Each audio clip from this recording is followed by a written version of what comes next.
Hello, travelers, and welcome to another episode of the Further Stars Podcast, third season. My loyal listeners, thank you for continued support. This is an amazing episode because Sian Mandrake boards the mothership to discuss John Carpenter's Night Terrors, Blood of the Taken from Storm King Comics. Now, come aboard as we go traversing the stars. Hi, Sean. Thank you for coming to the Further Stars Podcast. Awesome. Good. I'm glad to be here. It's totally my pleasure. So, I always start off with a question of inspiration. So, inspire your love for comics and who are your earliest influences? Oh, ooh. Probably my earliest influence, honestly, I think would be Miyazaki. So like my first movie I think I ever watched was Totoro. Hmm. And then it would be Universal Monsters would be like Frankenstein. I was terrified, but I loved it. So, I'm pretty sure he's the same one who does Spirited Away. Yeah, I must say I really like Spirited Away. Spirited Away is one of those. It's just a great piece of animation. So that's where I know him from. Yeah, I recognize the definitely. name. And the other movie, which apparently somehow I can't remember the name of, but I do remember him from that one as well. Yeah. But yeah, no, he's absolutely fantastic. So your newest graphic novel is John Carpenter's Night Terrors: Blood of the Taken. So, what inspired the creation of this book?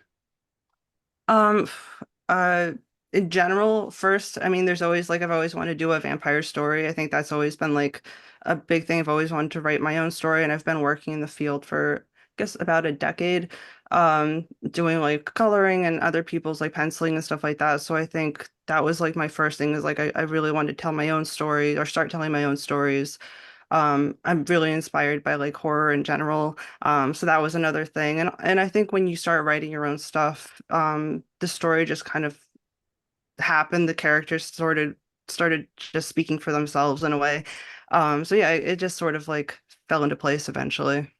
Now, as a fan, as you said, of the classic horror movies, the Hammer horror movies, like I said, like Frankenstein, I assume Wolfman, Dracula, things of that nature. Um, you now are writing a book for Storm King Comic Books. Hmm. Is owned partly owned by John Carpenter, as we all know, one of the most famous horror directors in history. So no pressure, but how did it feel like writing a book under the John Carpenter name? Especially it's in the title of your book, for God's sakes. I mean, I think it's really cool and it's awesome that like I get to be a part of this company.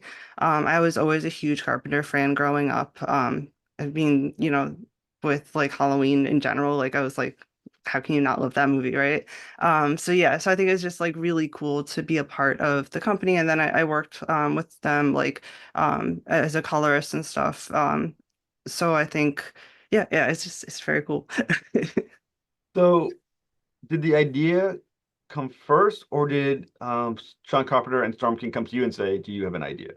So I was actually self-publishing the book for about 3 issues. So about up to page, I want to say, I keep saying different numbers, but about page 60 or 70. So it's not quite halfway through the book. I was doing my own publishing, and Sandy saw the story that I was publishing online, and she was like, she really liked it, and yeah, the Storm King picked it up, and it was really cool. So now that it's under John Carpenter's name, is there, I don't know if the right word is pressure or incentive to write the comic book within the vision of a John Carpenter style story or film?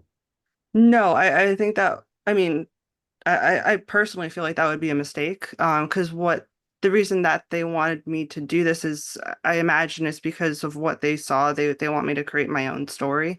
And I can't make a John Carpenter story because I'm just me. And I would never try to do that. So I'm just trying to create my own thing. So, what do you think Storm King Comics saw in The Blood of the Taken that you think felt like something that belongs under the umbrella of a John Carpenter story? No, I don't know exactly because I don't know what Sandy saw exactly, but I think she did like the characters, and I think that she liked the story, but I don't know exactly. I'm not her, but I guess she liked it because she picked it up. So, it is basically it's a story centered around vampires, Mm. which are stories, obviously there's been vampire stories for 300 and some years. I think going back to before Dracula. Can't remember the name of the first one. I used to know the name of the first vampire story, but it eludes me now. I don't know why. So, but how does your story give a different vision of the vampire genre? So yeah, I definitely have like influences from like I think Carmilla or even stories before that, and You know, Dracula. that's what I was thinking Yeah. of. Thank you for saying it for me. So Yeah. totally I was forgot like, about I that one. think that's the one you're thinking of. Yeah. And Dracula and all those things. So like, you can't not be inspired by the originals, but like I wanted to create my own lore. So there's definitely, especially with like no big spoiler, but like daywalkers and stuff. I'm creating my own, like you have Blade and stuff, but I wanted to create my own kind of thing with that. I'm not trying to create somebody else's lore.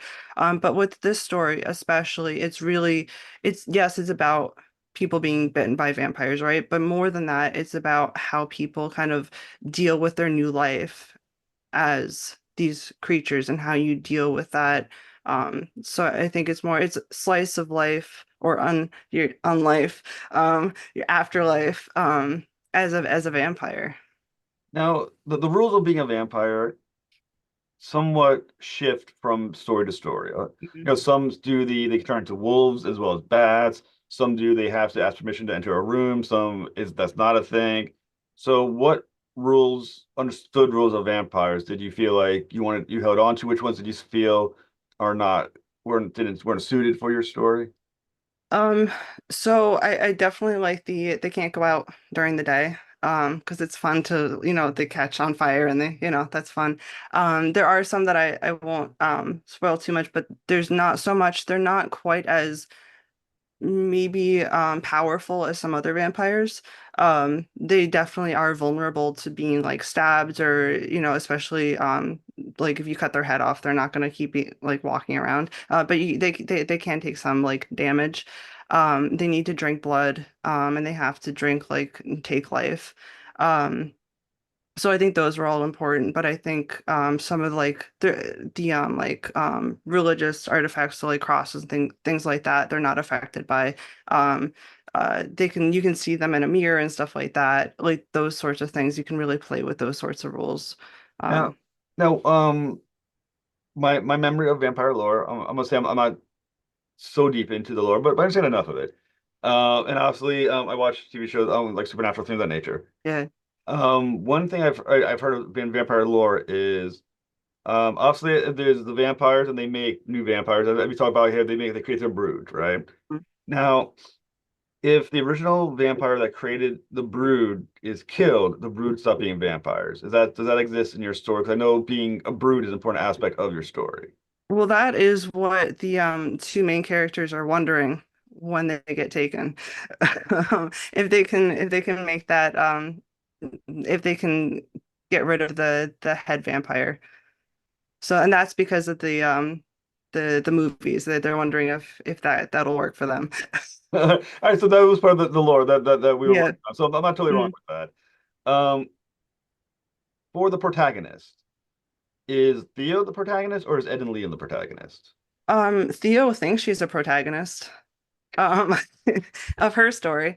I think Ed and Liam feel that, they're the people that you follow. They're and especially the people that you're going to maybe root for, unless you really root for Theo. Some people do root for Theo. I won't judge you for that. But yeah, I think realistically, you would be rooting for Ed and Liam. But I mean, Theo's hard to hate completely, but she is kind of evil. So, from my understanding, Theo's story, which is probably why some people root for her, and there's good reason for Theo to some extent, is that her story begins in tragedy with the loss of a character named Henry in the far past. So for vampire, so vampires, once again, from my understanding, can be viewed as potentially immortal. Unless they get killed, they're gonna live forever. As long as they have blood and some other factors as well. I mean, so they're not 100% immortal, but as close as to both of us probably are immortal, right? Yep. Um, so for characters both immortal and they're also killers as well of sentient individuals. What does death mean to them? So what death mean to a character? Once again, like Theo having someone like Henry die, as we'll find out, committed suicide, who should have been immortal as well. Well, Henry, as you find out, is a daywalker. So he's still immortal. But for Theo, she's 500. Seen quite a bit of death in her life, obviously. Um, but I think the important thing to know with Theo is that every death to her is still as important as like the first one, so it has weight to it. And that's I think, an interesting thing about her character is not like she doesn't stop feeling for the people in her family, even though she's been doing this for 500 years. And that I think makes her a little bit more tragic, maybe. So, as you said, the Daywalkers are also immortal. You said, correct? Yeah, so long as their vampire host is doing well. So, the expectation for Theo is that Henry was going to spend eternity with her. Hmm. Does it mean more now that so that Henry no longer is can be that immortal? Um, I don't know if they were a couple or an item, but immortal. Let's say companion. Um, no, again, it wasn't a romantic relationship, but it's still like it was still a relationship, a very important like bond. So yeah, it's definitely weighing on her, but that's why she goes and she immediately goes out and finds somebody else. So So, would you say that Theo cares for Henry or for what Henry was offering to her? That's, I think, an important, like, it's a tough question to answer, and that's kind of what is kind of hard to know about Theo is, does she love the person, or is how human is she? And that's up for interpretation. So, the suggestion is because she's a vampire, some ideas of maybe compassion or feeling are not how we would understand it. Because Theo, I assume, much like all other vampires, was at one point human and became a vampire. Yeah. So, is it the moment of being turned what strips her of the humanity, or is it the longevity that eventually strips her of her humanity? That's another question that I play a lot with, especially with one of the other characters who gets turned, and how becoming a vampire and what you have to do to survive might change you. So like, and is that right or is that wrong? Because you aren't human, you are a vampire. So what are the moral, like, there's this gray area. So what is right and what is wrong? Yeah, I think that's one of the interesting about vampires is that they have a very gray morality. Hmm. I mean, from a human perspective, as I guess the cattle, we would look at them as murderers, but they're not. I mean, they're murderers only as if I'm a murderer if I eat a cow, which I mean, there's an argument to be made, but I don't consider myself like a serial killer because I eat at McDonald's more than I should. But from our perspective, Theo certainly goes under the term serial killer on some level. So, Yeah. from the morality standpoint, how does that look? Um, I mean, again, she probably doesn't feel like that because she sees people more as food, although she, again, takes people to become part of her brood as well. Ed and Liam definitely see her as a serial killer. They're like, this is nuts. This is not good. What's going on? This is the worst week of our life. Um, so yeah, so it's again up to whose perspective is it?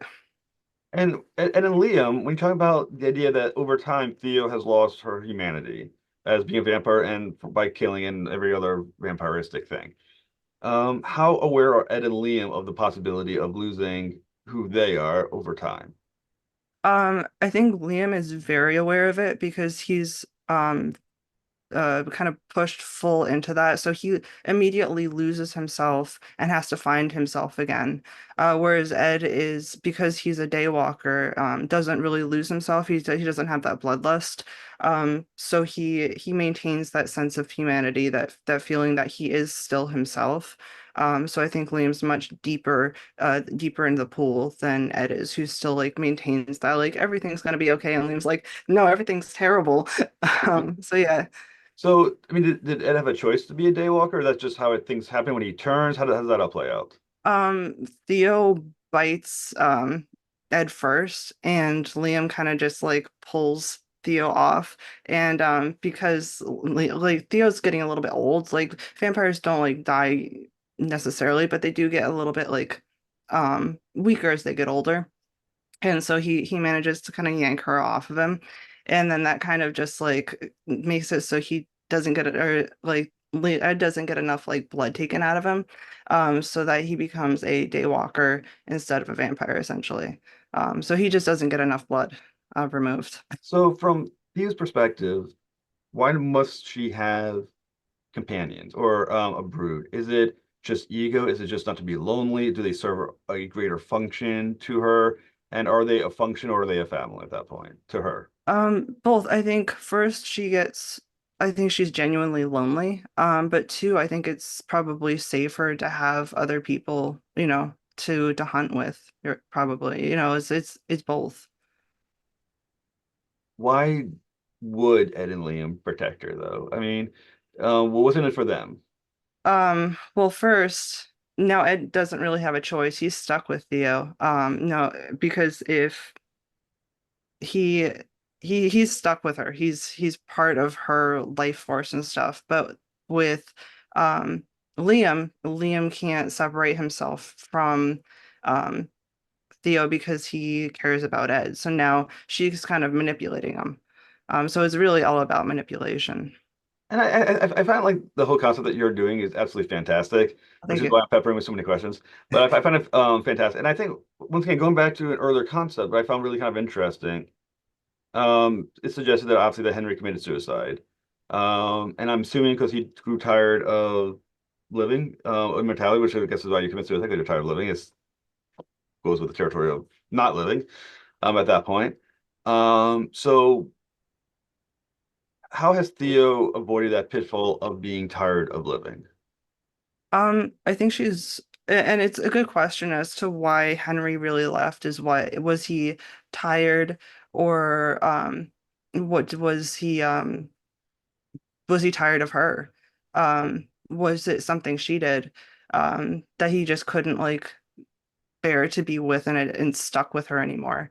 Um, so there's this like, we don't really know their history.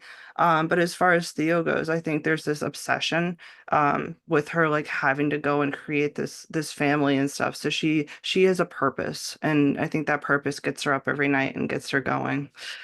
You know what? I think it's important for a vampire to have motivation, to be honest. It is. It's Hard enough important. for me to wake up in the morning. I guess if I had to wake up morning for 500 years, at some point I'd be like, you know what? I need a better reason. You've got to have hobbies. So much of the story takes place in Glenburn, Massachusetts, which is Mhm. not Massachusetts. I live in Rhode Island, so we're kind of like my border state. Oh, cool. So how does the location impact the story, and why did you choose Glenburn? Um, So I just I visited there a few times. My partner's from like around that area, like not really that area because that's like made up town, but like that like sort of like Western Massachusetts area. Hmm. And I just kind of like fell in love with it. I'm like it's kind of like it's perfect for a vampire. Like if there was gonna be a vampire, like it should be there. So we're rooting for vampires in Western Massachusetts. Yeah. All right. So the story in the present, Theo meets, as you mentioned, Ed and Liam are so in her opinion, she's obviously looking for her candidates for her brood. And understandably so, if you're gonna live forever with these people, you gotta choose the right ones. You can't just be like, hey, any asshole in the street can't be your brood Right. because that's gonna be a long life with some asshole, right? Um, so what makes Ed and Liam, in her opinion, the perfect start for a new brood? I always imagine that with Theo, she has this like innate sense of like she's drawn to certain people, whether that's for a good reason or a bad reason. There's certain people that she just kind of becomes obsessed with, right? And with Liam, she kind of like stalks this guy for a while, and she's like obsessed with whether it's his like depression, his like obsession with like he's never really leaving his house. He's always just like doing this one thing. And the fact that Ed's there just kind of coincidence. So Ed just kind of gets dragged into it because he's hanging out at his friend's house. He's really not supposed to be there. So obviously Theo, um, does not give Ed and Liam a choice on whether they want to be turned. No. They're not getting asked. They're like, hey guys, here, I have a deal for you. Immortality as a bloodsucking vampire. What do you think? She decides she's just gonna do it. What does that suggest about Theo that she feels like she has the right to make those decisions for them? She thinks she's giving them this gift. So she's um really I mean, first of all, like when she explains to them that a lot of, in the past, like used to give people like this choice, and now she just like takes people. It says a lot about her and like where she's. It's a little delusional, honestly. So is it fair to say that Theo, even from a vampire standard, is not fully okay? No. Well, we don't know a lot of other vampires, but I think the vampires, when they get to a certain age, maybe they just are like so far into their own like vampirism that they just have no concept of what a human might want. So I mean, considered humans are pretty narcissistic. I guess vampires It's living true. times longer would probably be equally narcissistic Yeah. level. So how does Ed and Liam feel about being turned and obviously the fact that they're sort of immortal at this point? I don't think they've kind of like really grasped the facts of like what immortality is, because realistically, like what is immortality to like a person? Like we have no concept of what living like 500, six Hmm. hundred years would be like. So for them, it's just like how do we get away from this person who's like trying to like keep us captive here in this house? We don't want to be here. We just want to go home. We don't want any of this. So for them, it's just like survival. So in their opinion, Ed and Liam's, is the bigger problem, as you said, the control?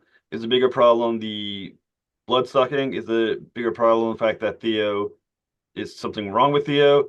I mean, for them, what is the biggest issue they're facing right now? I In their think the biggest Yeah, the biggest thing is like she well first like locks one of them in like a coffin and starts like just performing like surgery on one of them. She has another one locked up in like the upstairs like attic, and she like is like, oh, you have to live with me forever, and they're like, no, we don't want this. that, that's gotta be kind of awkward. Yeah, just let you know, we're not living together for the rest of your of existence. That you know that doesn't seem okay. Yeah, it's a weird. I mean, she kidnaps them. I mean, this might be a bad analogy, but I'm gonna throw the analogy out there anyway.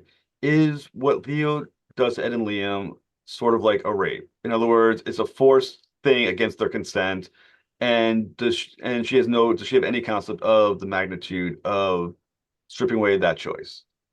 I mean, you could definitely see it that way. And a lot of times with like vampire stories, seeing like any kind of like biting or anything is like that penetration that is considered like rape. Yeah. So the other issue too is that when you think about Ed and Liam and being creating this brood, right? Hmm. Now, can you really force someone to be family, or is it technically we're all kind of like forced to be a family member to someone? But like, can you really force someone to be your family? Um, yes and no, but like at the same time, she's kind of like coerced them into like staying with her. So is this kind of like really toxic family relationship, but at the same time there's some positives to it, but like there's a lot of people, and I think it's relatable, like um people have bad relationships with their families all the time. So it's not unusual. So I was wondering, like, is that an analogy for family life? You didn't Yeah. choose it, you got kind of stuck with it, and you can't escape it once you've got it. Yeah. And some people do break away from it, or maybe even like with Theo, she's going through her own stuff. So if she could get out of her own like way, could she maybe become a better person even in this like late period of her life? I don't know. Um, does Theo realize that Ed and Liam want nothing to do with her? Again, I think she's so wrapped up in like what she thinks. She thinks she's doing the best for them. She does like love them, but she loves them in like the worst way possible, of like really like this like it's parental love, but it's like this weird obsessive love that's like harming them. Um she's like very villainous in her love, the way she loves them. Um, I assume at some point in this, Ed and or Ed and Liam have already fed. Um, so they are now officially killers, from our perspective. How do they feel about that? Um, and this may not be a factor in your story, but it maybe but obviously with both ideas of vampires, there's also the idea of heaven and hell, and vampires automatically go to hell because they're killers. Are they realizing the big picture of what they've done, what they now are, and what the repercussions of what they've done are now going to be? Yeah, so for Liam, that's a huge turning point in his life. Like he realizes that he's now a murderer, and that like really hurts him as a person. He doesn't know like what who he is now. Like it's totally destroyed like his entire Mm. idea of everything he thought he was. Whereas Ed, he sees that, but he kind of like pushes that to the side because he realizes I think Ed cares for Liam so much that like he can't deal with it, or he refuses to deal with it because he wants to help Liam. So he's becoming almost more like Theo in a way because he's like, well, it's not that bad. You know, you have to kill to survive. And Liam's like, I can't do this. So it's a different way of coping. And in terms of like the bigger picture, yeah, Liam's just mortified. And Ed again is like, well, it's not that big a deal. Is there can they turn back from this? Let's say, for instance, they're super successful, they kill Theo, Theo's dead. Is there a point where they can morally, psychologically, maybe even if there's the afterlife that as well, turn back from what they're doing now? Um, I don't think so. Like once you're a vampire, you're a vampire. Um, but like I think the point like yeah, they're stuck as they are. But I think more the important thing is like how do you li live with that, you know?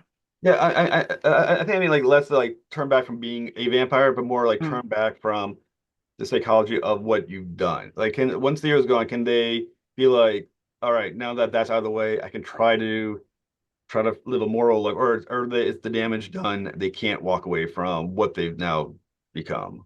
That's a good question. And like, how do you cope with that? How do you maybe change your life so you can live with that? And that's something that I definitely am wanting to explore and am exploring a little bit in actually the second volume.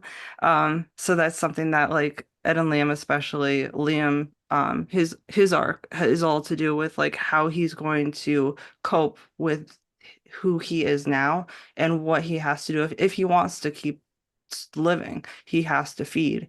And that's what's really hard for him. Whereas Ed, it's a very different path. He doesn't have to do that.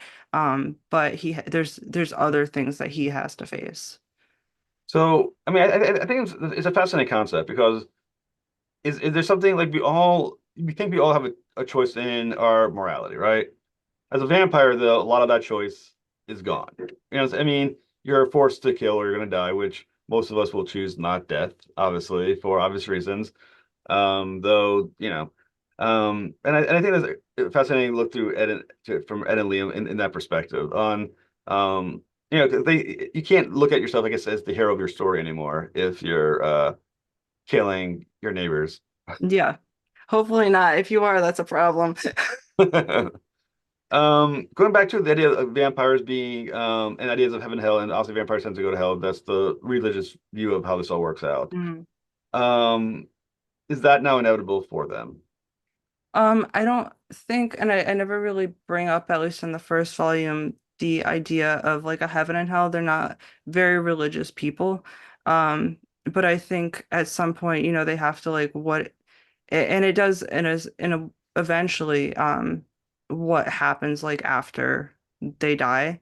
So that does come into play. But I think, with anyone, you have that, and even with Theo, I think part of the reason that she's afraid to die, and the part of the reason actually to answer your question from like way before is like why does she stick around? I think she's afraid to know what's going to come after, Hmm.